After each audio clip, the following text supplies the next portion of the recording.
జనసేనలో వైసీపీ కోవట్లు ఉన్నారండి. జనసేనలో ఉన్న వైసీపీ కోవట్లే ప్రొఫెసర్ నాగేశ్వర్ గారికి ఈ విషయాన్ని తెలియజేశారేమో. అర్థమవుతుందా మనం దేని గురించి మాట్లాడుకున్నామో? ఏదైతే ప్రొఫెసర్ నాగేశ్వర్ గారి విషయం ఒక అంశం గురించి మాట్లాడారో, పవన్ కళ్యాణ్ గారు వెళ్ళి అమిత్ షా గారి దగ్గర జగన్ గారి అరెస్ట్ కోసం మాట్లాడారో, ఆ అంశాన్ని బయటకు లీక్ చేసింది వైసీపీ వాళ్ళేనంటగా. వైసీపీ వాళ్ళేనంట కదండి. ఎలా అంటే జనసేనలో ఉన్న వైసీపీ కోవట్లు ఏంటి ప్రొఫెసర్ నాగేశ్వర్ గారికి ఫోన్ చేసి చెప్పారు, ఒక ఇద్దరు ఉన్నారన్నారు. ఆ ఇద్దరు ఎవరు ఎందుకని? నాగేశ్వర గారికి చెప్పింది ఇద్దరు ఎవరో, లేదా జనసేన ఏదైతే వాళ్ళకు జరుగుతున్న మీటింగ్లో, కోర్ కమిటీ మీటింగ్లో ఆ విషయాన్ని ప్రొఫెసర్ నాగేశ్వర గారికి చెప్పేటటువంటి వాళ్ళు ఎవరుంటారు అని అంటే కనుక, వాస్తవంగా మాట్లాడాలంటే జనసేనలో వైసీపీ కోవట్లు ఉన్నారా అంటే కనుక ఫస్ట్ నుంచి ఈ మాట వస్తానే ఉంది జనసేనలో. ఎందుకని? అంతేకాదు, నేను ఇంకో మాట చెప్తా, జనసేనలో టీడీపీ కోవట్లు ఉన్నారని చెప్తాను నేను. ఇది మీరు బలంగా నమ్మొచ్చు. జనసేనలో టీడీపీ కోవట్లు ఎలాగ చెప్పమంటారా?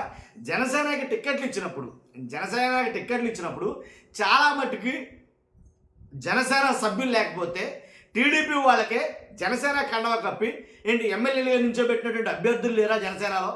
ఆలోచించండి ఒకసారి. వాళ్ళతో పాటు వచ్చినటువంటి టీడీపీ కార్యకర్తలు జనసేనలో చేరినంత మాత్రాన, లేదా టీడీపీలోనే ఉండి జనసేన అంటే గిట్టని వాళ్ళు లేరా? పవన్ కళ్యాణ్ అంటే గిట్టని టీడీపీ వాళ్ళు లేరా? జస్ట్ నిన్నే కదండి ఏంటి టీడీపీ మోక్కలు జనసేన కార్యకర్తని దారుణంగా కొట్టిన సంఘటన ఇది ఒకటి కాదు. ఎలాంటి సంఘటనలు కోకొల్లలు జరిగాయి. రాయపాటి అరుణ్నే కొట్టారు కదండి జనసేన అధికార ప్రతినిధి లాంటి వ్యక్తిని. కాబట్టి జన సైనికుల్ని, జనసేన కార్యకర్తలని చాలా చోట్ల టీడీపీ వాళ్ళు కొట్టిన సంఘటనలు లేవా? మరి టీడీపీ వాళ్ళకి తెలిస్తే ఈ విషయం, అలాంటప్పుడు జనసేనలో ఉన్న టీడీపీ కోవట్లకి తెలిస్తే ఆ విషయాన్ని నాగేశ్వర్ గారు చెప్పారేమో. జనసేన పరువుని బద్నం చేయడం కోసం నాగేశ్వర్ గారికి చెప్పారేమో. సో ఆ రకంగా నాగేశ్వరరావు గారికి తెలిసిందేమో. అసలు ఇలాంటిది ఏదీ జరగలేదు, అలాంటి ప్రస్తావనలు రాలేదు.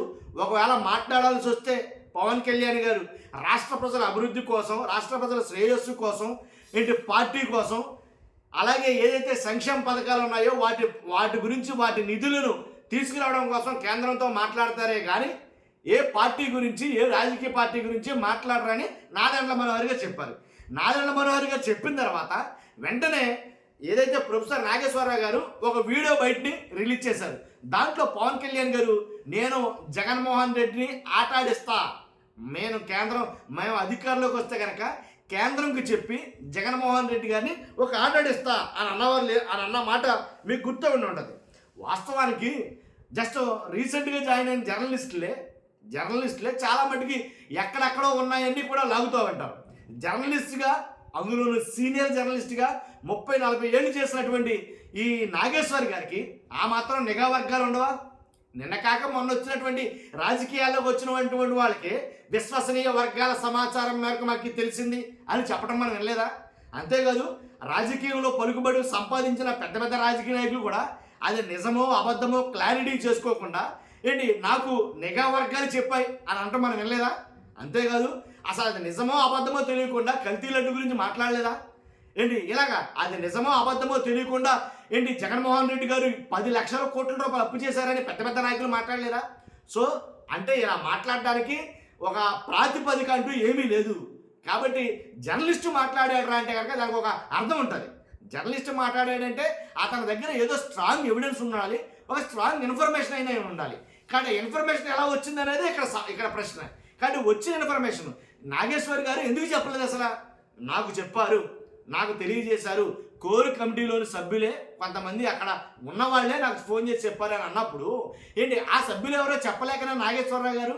కానీ జర్నలిస్టులుగా తన పైన వాళ్ళు పెట్టుకున్న నమ్మకాన్ని వమ్ము చేయకూడదు కాబట్టి, ఆ వ్యక్తి అవతల వాళ్ళ నమ్మకాన్ని దెబ్బతీయకూడదు కాబట్టి, వాళ్ళని కాపాడుకోవాలి కాబట్టి ఈయన చెప్పరా. అది నైతిక ప్రమాణాలు కలిగినటువంటి విషయం అది వాస్తవంగా మాట్లాడాలంటే.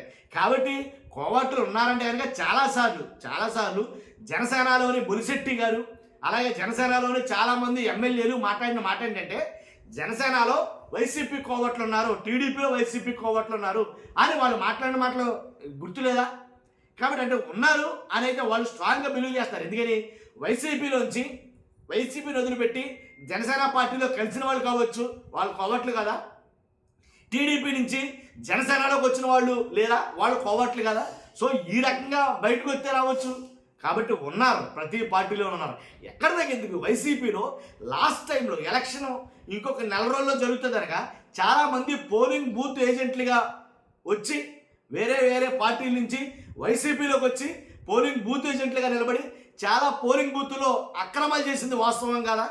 ఆ దెబ్బ మన మామూలు కాదు, చాలా స్ట్రాంగ్ అయితే వైసీపీకి తగిలిన మాట వాస్తవం కదా. కాబట్టి ఖచ్చితంగా ఉన్నారు, లేకపోలేదు. కానీ వాళ్ళే చెప్పారు అని అనడానికి ఎలాంటి సందేహం లేదు. చెప్పినా చెప్పుండొచ్చు, దాంట్లో ఎలాంటి డౌట్ లేదు. కాబట్టి ఇంకోటి విషయం చెప్పంటారా, స్ట్రాంగ్ మంత్రులే ఏదైతే క్యాబినెట్ సమావేశం జరుగుతుందో ఆ సమావేశంలో ఏం మాట్లాడుకున్నారు ఏంటో కంప్లీట్ అవ్వకముందే బయట జర్నలిస్ట్కి చెప్పినటువంటి మంత్రులు లేరా? దాని మీద చంద్రబాబు నాయుడు గారు సీరియస్ కాలేదా?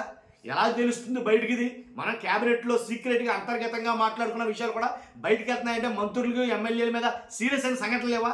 ఎందుకు చెప్తారు వాళ్ళు? అదంతే, జర్నలిస్టులు ఖచ్చితంగా కూపీ లాగుతారు, దాంట్లో ఎలాంటి డౌట్ లేదు. వాళ్ళకు ఉండే అలవాటు అది.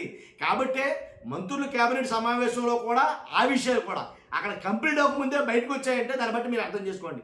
కాబట్టి లేకపోలేదు, కానీ ఖచ్చితంగా 100% జరుగుతుంది. మీ అభిప్రాయం ఏంటో ఖచ్చితంగా కామెంట్ రూపంలో తెలియజేయండి. ఫస్ట్ అయితే లైక్ చేయండి. Thank you much.